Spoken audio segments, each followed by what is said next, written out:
car rant number 9. Now, admittedly, I have mixed these up a little bit. Some of them are on the Banksy channel. Some of them are on HAFEZ Reflex. I try to keep this one PG-13 since it's on HAFEZ.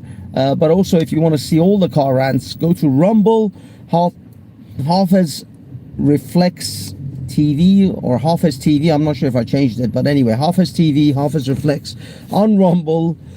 Excuse me.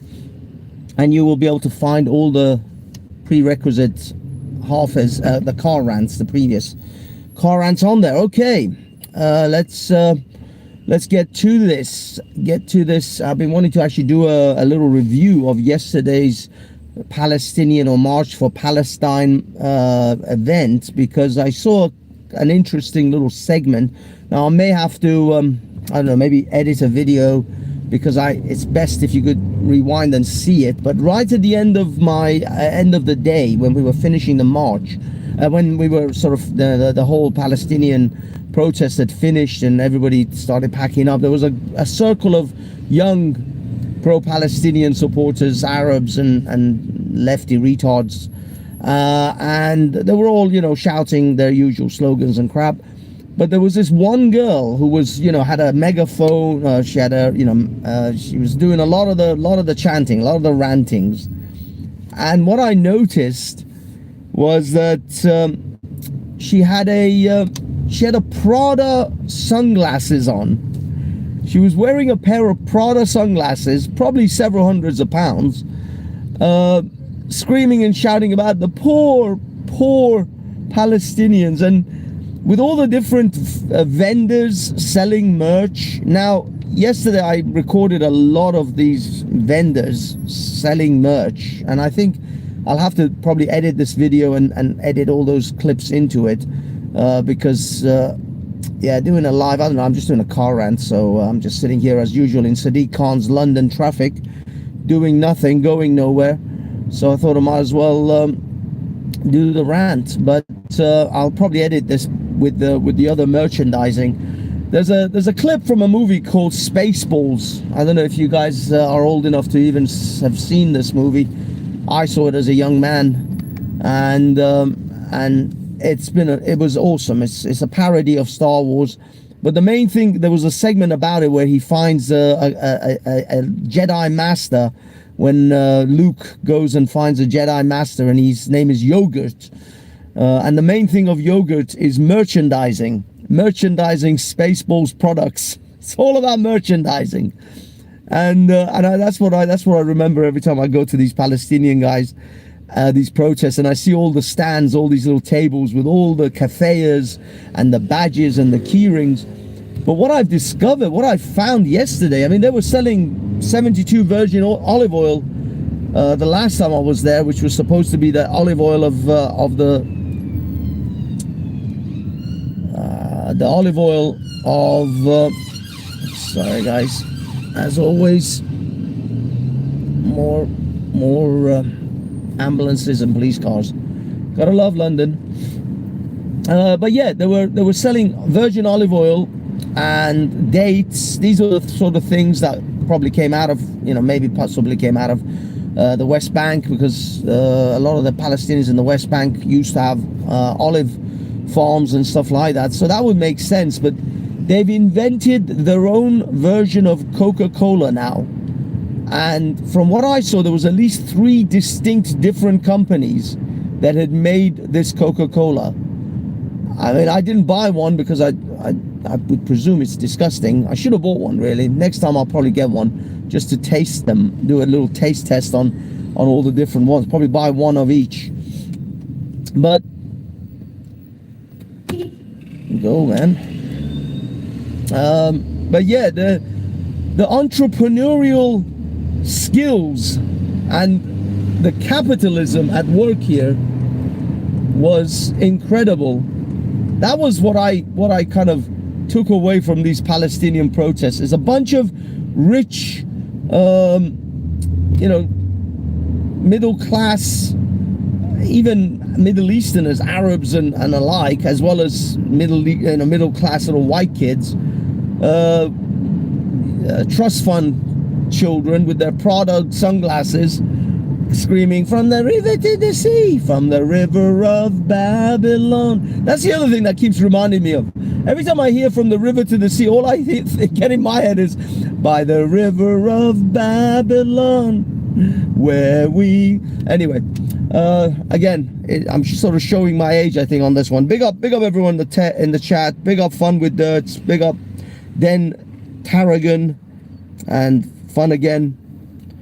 They're deporting all the Palestinian protesters here in America. I know, and the ones in England were all crying about it yesterday. They did nothing but why are they deporting tacit terrorist supporters? Why can't we just support the enemies of your country and still get to live in your country? That is fucking unbelievable. It is absolutely insane. Why can't we support the people who want to kill and destroy your country and still live in your country? Holy crap. Holy crap.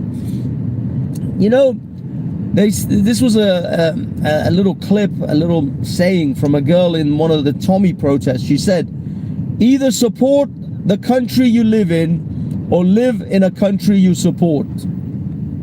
That's as clear as it can possibly be. Support the country you live in or live in a country you support. Why are you here?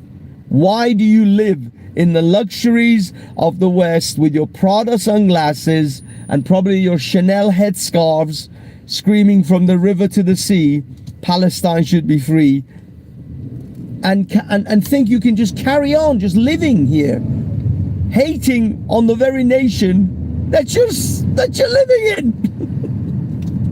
It's insanity to me, absolute insanity. Because it's not because these people actually would move to someone like Israel. Even if tomorrow a state of Palestine was created, none of these fucks would move. Not even the Palestinians would actually move.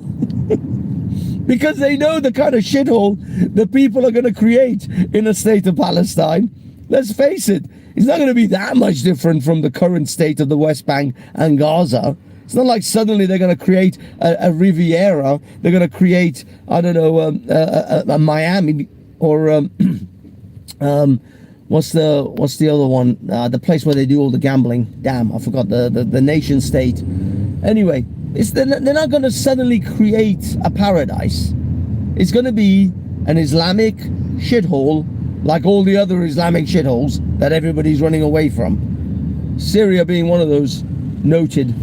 Recently freed from a tyrannical regime of Assad in order to become a tyrannical Islamist country.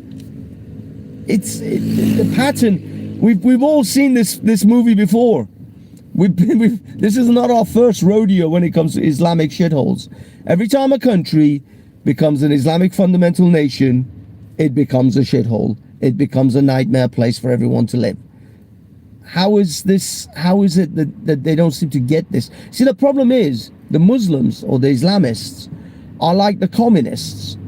They have a utopian vision of what things could be, but they always become despotic and dystopian in order to try to create this utopia, and the utopia never emerges, and people just live in abject poverty and abject misery. Iran, prime example, 45 years of absolute misery for most people, and nobody knows how to get out of it. The Iranian children are literally dying in the streets, trying to change this thing, and they can't. They just can't get rid of these bastards. They're like ticks on the back of a dog. They've just dug in. What was it? An Alabama tick. Dug, as a famous quote from Predator. He's dug in like an Alabama tick. Americans might know that reference. Big up, Has. How are you, mate? London ain't a shithole. Yes, it is a shithole because all the foreigners moved into London and foreigners are running London. That's why it's a shithole, Hassan. That's why London is a shithole. You think London was always like this? Stabby all day long? No, London became a shithole because a foreign mayor a fucking Islamist mayor, and 500,000 immigrants a year. That's why it became a shithole. So my point proven, yet again. As we have more celebrations of Ramadan, the shittier London seems to become. I'm not saying correlation equals causation, but it looks like a lot of coincidences. Fucked up thing is, didn't you move out of London? Didn't you fucking leave London because it's becoming such a fucking shithole? But anyway,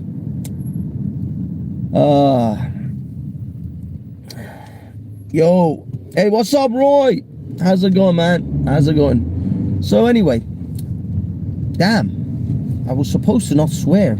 You know, sometimes this is why I have to do this stuff on the Banksy channel. I swear way too much on this. I use the SHIT word way too much.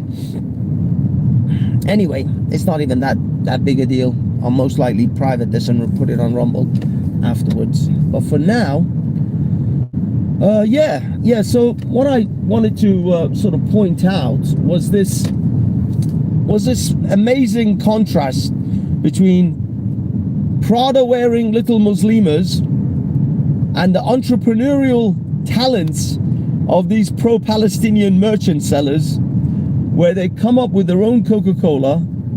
They they've got all their café stands. I mean, they're making a fortune out of cafés these days. Whoever is producing cafés is making a killing. So they got their café stands, they've got their little key rings, they came up with their own little logos. I don't know, do they have like think tanks with the whole watermelon symbology, using the watermelon as a way of pointing out Palestine? Because I think that came out of TikTok, because on TikTok I think they couldn't put the Palestinian flag anymore, or there wasn't a Palestinian flag, so they started putting up watermelons to represent the colors, even though the UAE also has the same color. Several actually Arab countries have the same colors as the Palestinian flag. It's some kind of a rebel resistance type of a flag that it came out of, and then various companies adopted it. Anyway, I ran too much.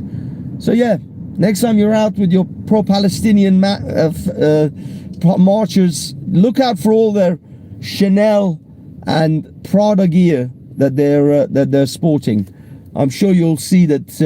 There was actually on Charlie Veitch's channel, the one that I watched, Charlie Veitch's latest video. He was at a pro-Palestinian march on, I think it was in, where was it? Cambridge. I think it was in Cambridge. There were all these white middle-class old women, Karens, with free Palestine, and they were boycotting. They were sort of protesting Barclays Bank, and she was wearing a pair of Ray-Bans. Can't make this shit up. She was wearing a pair of Ray-Ban sunglasses, and Charlie went, "You know that pair of Ray-Bans you're wearing, madam? You know that a Jewish man owns that company."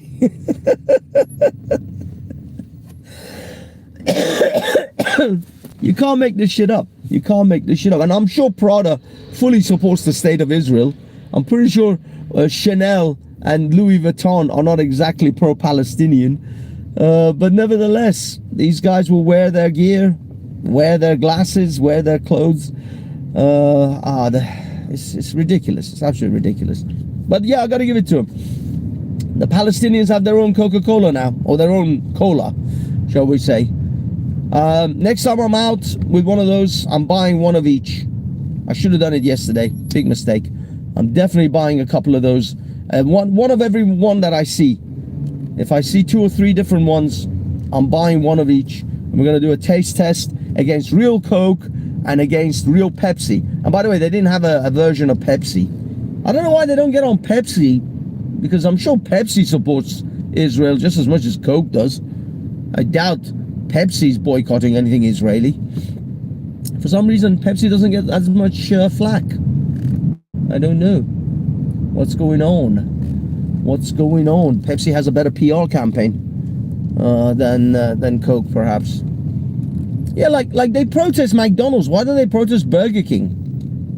I'm sure there's Burger King in Israel. Pretty sure you'll find Burger King in Tel Aviv.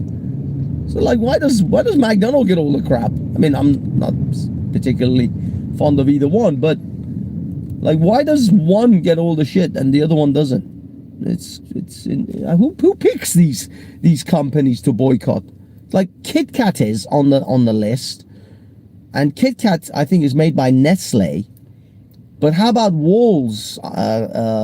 Is it Cadbury's? Does Cadbury's get a kick in? I don't know. It must be. Is there a committee for boycotting things? Do they have like meetings? There's minutes. There's a secretary taking notes. Kill the infidel. Check. The minute for this meeting, ladies and gentlemen. First and foremost, kill the Jews and the infidels.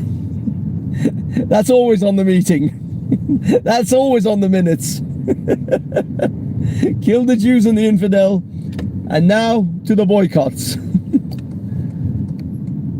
We will boycott Nestle, but not Cadbury's. We will boycott Coke, but not Pepsi. We will boycott McDonald's, but not Burger King. And occasionally, oh, how about the chicken stores? Do they boycott KFC, but not Nando's? Or Popeyes? Although we don't have a lot of Popeyes in Britain, there's a handful now. How about Mexican food? I think we should definitely boycott Taco Bell because they're awful.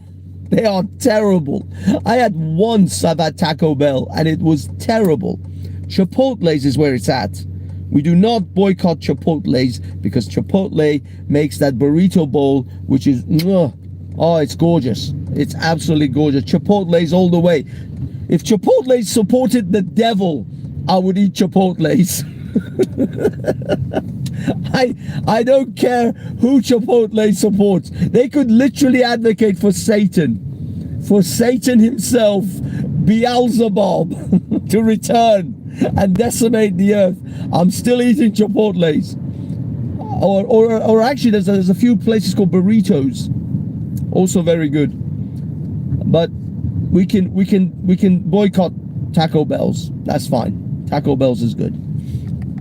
What else? That's it. That's all I've got to say, guys and girls. Thank you, Roy. Thank you, guys. Sorry, I can't really have a panel. Can't really even bother reading these chats at the moment. I just see names. Actually, tell the kosher joke about... What do you mean a kosher joke about dead...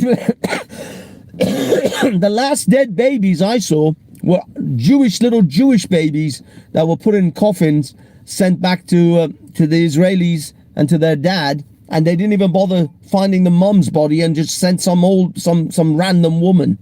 So the last babies that were murdered, literally murdered with their bare hands, were the Hamas guys and the Bibas family.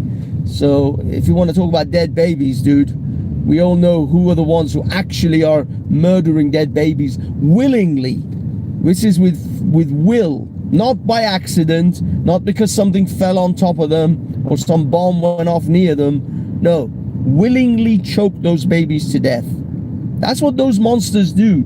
Now you can go ahead and pretend that you're on the right side here, Hassan, but you're not. You're not, mate. You're on the side of people who are actual baby killers. Real, straight up baby killers. Now, you can pretend that Israel wants to kill babies. They don't. But you can go ahead and make that case. But what you can't deny is the other side literally chokes them out. I watch too much BBC. The BBC literally makes propaganda material for Hamas. They literally had to take down their own documentary because it was a straight up propaganda documentary on behalf of Hamas. I watch too much TV? I think you don't watch enough. I don't get my news from the BBC, believe me, mate. Now, having said all that, I feel I am lost because I don't know where the hell I am right now. I think... where the fuck am I? Maybe I'm in the right place. Maybe I'm not. I literally have no idea where I am. Yeah, I think I found my way. I think I found it. I think I'm alright. Alright, boys and girls. I'm gonna have to bid you farewell, for the traffic has lightened. I will see you all on the next episode of Car Rants. Like and subscribe to HAFEZ TV. Like and subscribe to Banksy Style live, as well as Banksy Style, and go to my Rumble, HAFEZ Reflex, HAFEZ TV, something like that. I think it's HAFEZ Reflex still. I don't think Rumble allows you to change it very easily. So go to HAFEZ Rumble and just type in the search, you'll get it. Peace.